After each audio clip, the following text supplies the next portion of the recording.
saw that all those years while I was working in mainstream media, I will say, and climbing those particular ladders and opening the door and making visibility a piece of my goal, because I opened markets for Asian American faces in Sacramento, Chicago, Philadelphia, and New York local stations. I was the first, but that behind that was something both Corky and I believed in very deeply, and that is, unless you get into those positions where you can capture the media and put a stake in the idea that we belong here, what good is it to demonstrate? Because we lived through Vietnam, and at that time, there was no, as I said, even invisibility.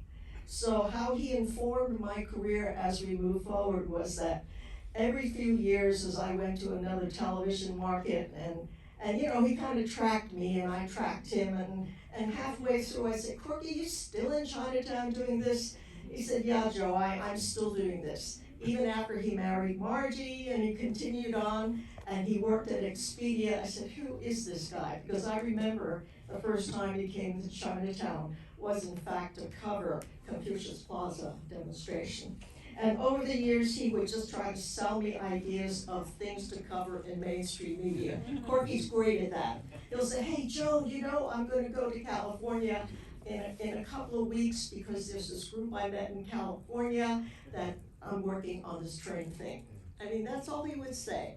And that's Corky. He always roped you into his universe, and if he needed help, you wanted to help him, and when I needed help, I'd just pick up the phone, and he was always there. When I wrote my 3 books, I put his picture in the front cover of my first book. Not for any other reason, but I felt that Corky never received the recognition professionally that he deserved in his lifetime. And it's wonderful, but it's very sad that today we celebrate his work and the world understands the value of his work. But when he was doing it, he was just the guy doing it. You know, everybody expected Corky to be there, but nobody said, hey, Corky, what you're doing is magnificent or irreplaceable. It took 50 years to do what he did. I don't know anybody in my lifetime that has stayed the course. So how he influenced me was he kept that vision for all these years. As we grew old and gray and we moved on in our lives, Corky stayed. For that alone, he deserves every ounce of appreciation that was put together in this wonderful documentary. So thank you, Jennifer. So Virgo, over the decades, you've sort of intersected with Corky from time to time. Yeah. Tell us how he influenced your activism and your engagement with the community. Yeah, I have to echo a lot of what Joann just said. As you know, I don't think of the time that I knew Corky in years. It's in decades. Every 10 years, Corky evolved. In 1970, when all the activism started, Corky Lee did not have a camera. He didn't have a camera. When we did the housing movement campaign, he didn't have a camera. Only after we had a few activities, he said to me, he said, Virgo, is anybody recording this? And I said, no. He says, we're a bunch of activists. We don't have cameras. You know, we don't have the money to buy a camera. So what he did was, he had a roommate who was a photographer. His name was Bob Shang. Some of his photos are seen in the film. He borrowed a camera from his roommate and began to learn how to use a camera. And as we did, more and more tenant campaigns and other things were happening with the anti-war movement, he gradually learned how to use the camera and developed his skills as a photographer. I got to see all that because we were still in that, for the first 20 plus years of our lives, we were, day to day, we were doing activist stuff all the time. And then as I got into conventional politics, Corky continued to cover Asian Americans participating in mainstream political campaigns.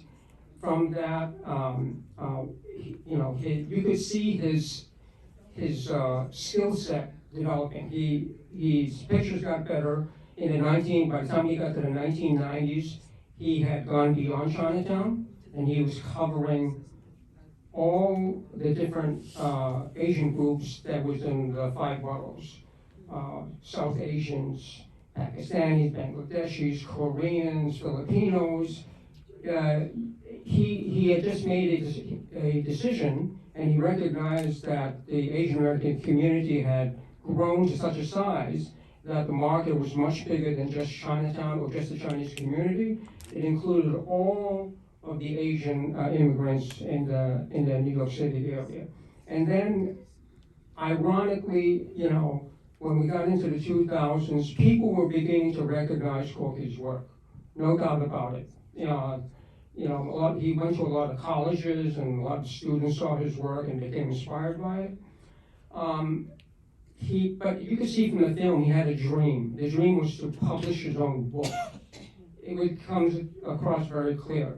And the way he was trying to do it was through what is called a self-published book, which is that you select your own photos, you use your own money, and you print the book of the photos that you choose.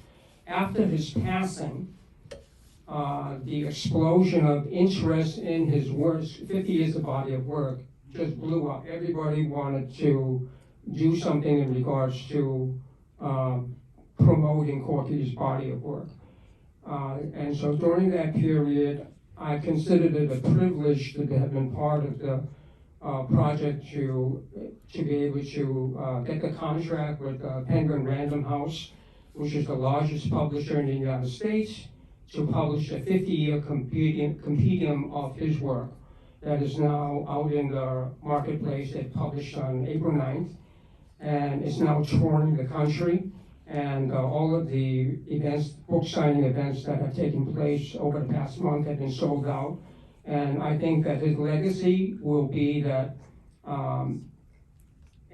every Asian community and beyond will acknowledge that there was only one individual who covered the history and development of all Asian American communities throughout the United States. And I think that just knowing Corky was inspirational to me to continue to be involved in activism. And that is what I take away from my 50+ years of knowing Corky. Tell them the book is available on Amazon. It is.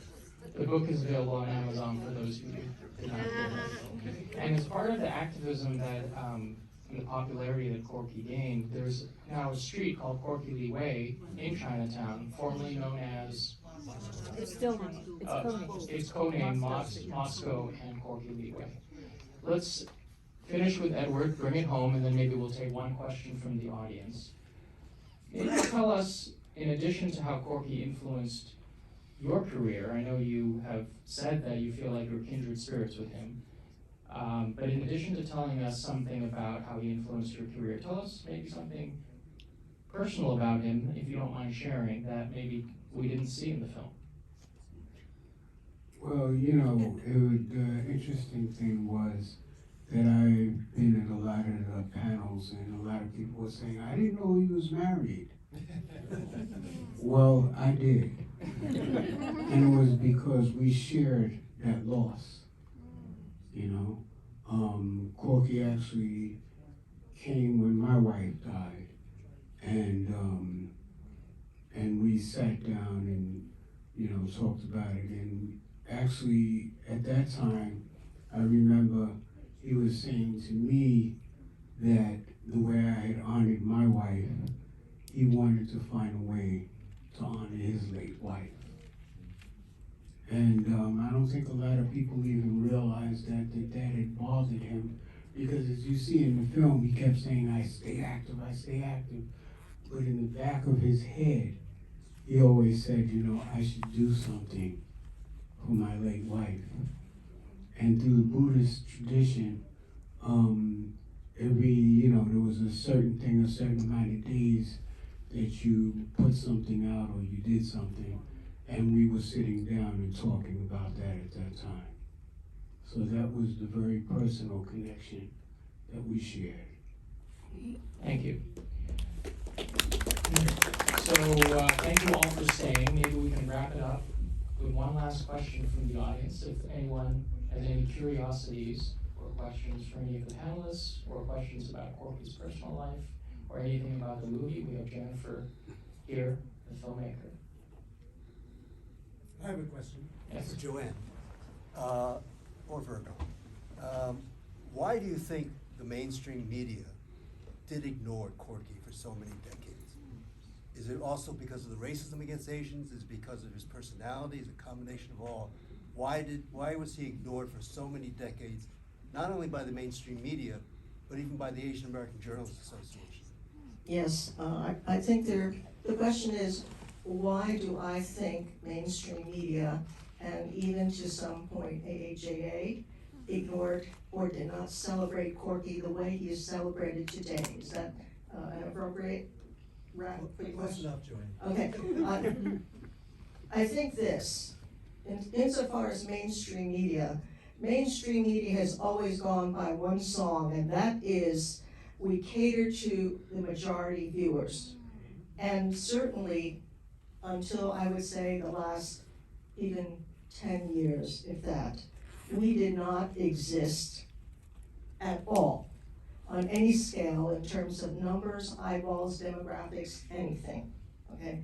So for Corky to say, hey, I got a story about somebody being beat up in Chinatown, AP is gonna say, so what? How many people are gonna care, all right? And that mentality, that mainstream mentality for all of the years, and you certainly, you've been in the business a long time, see that, who cares? I think invisibility is one piece, the fact that we're still not on the radar as much as issues within the African American community or Latino community. That's why Corky was able to work with alternative press, but not the mainstream. Okay, as for AAJA, I was there when AAJA started. I will say this, AAJA initially started with a bunch of dedicated mainstream journalists for the most part. People who worked at the Journal, people like myself. I'm talking way back. When I was a professor at Columbia, I hosted one of their very first meetings. And I can tell you in the audience that as far as I knew, 90% of those in the audience were mainstream journalists seeking mainstream journalism jobs. We know Corky has always been his own man. He's always chosen to be his own man. And even to the day that he went to cover his last story, he was Corky's news first. He was never mainstream guy, okay? So the fact that he didn't get that cachet or standing, I think, made it easier for AAJA to see him a little bit as wallpaper. And I don't say that in a negative or a derogatory way. It's just that Corky has been there so long, doing so much, that he really was just the guy doing it. Not for the New York Times, not for CBS, but for Corky. And I think that lack of mainstream cachet did not boost his standing in the eyes of AAJA, but this is just my opinion. Do the other panelists have anything to add? Both panelists. Well, I agree with Joan, because when I see, and it was funny because I actually went to a thing where they had people who worked in mainstream media, and it was funny because some of the panelists on that thing said, I'm not interested in covering Chinatown. I'm not interested in covering Koreatown. They basically wanted their stories to be where it would be printed and bring in the mainstream thing. So I mean, there's always a problem, I feel, Because there's always, I feel, two divergent streams. There's always the stream that wants to keep an identity, and then there's always the stream that says, I want to be part of that because that's making money. Yes. Virgo? Bring us home. Well, my analysis, first of all, everything that Joann and Ed said is true. I mean, I'll point to one example. In 1988, Jesse Jackson ran for president. I don't know if any of you remember that, but he ran for president and everybody said, he's out of his mind, he's never gonna win. So what happened was, by that time I was involved in electoral politics from a activist point of view. So we said we should form a committee and support Jesse Jackson's run for presidency from an Asian American's perspective. So when we did that, everybody said, why are Asian Americans supporting Jesse Jackson for president of the United States? We were able to convince a conservative business group in Flushing, New York, Taiwanese-dominated business community, to support Jesse Jackson's run for presidency. How did we do it? We said to them, do you want coverage? Do you want people to pay attention to you? Do you want people to take notice of you? If you come up and say you're going to do fundraising for Jesse Jackson, 1988, by donating $1,000 each, everybody is going to open their eyes and say, oh my God, the Asians they're coming out, they're active, they're doing something. And as a result of that one event, the attention and the focus of all the elected officials then began to turn, and they started paying attention to the various Asian voting groups within New York City. So the point of that is that if you make yourself known and you put yourself out there, you begin to attract that attention and respect that you deserve. If you don't get involved and you stay under the radar, then yes, you're not going to get the attention that you deserve. Thank you, Virgo. Let's have a hand for our panelists. And we'll move you around, and thank you everybody for coming and staying for the Q&A afterwards. Thank you. Hope you enjoyed the film.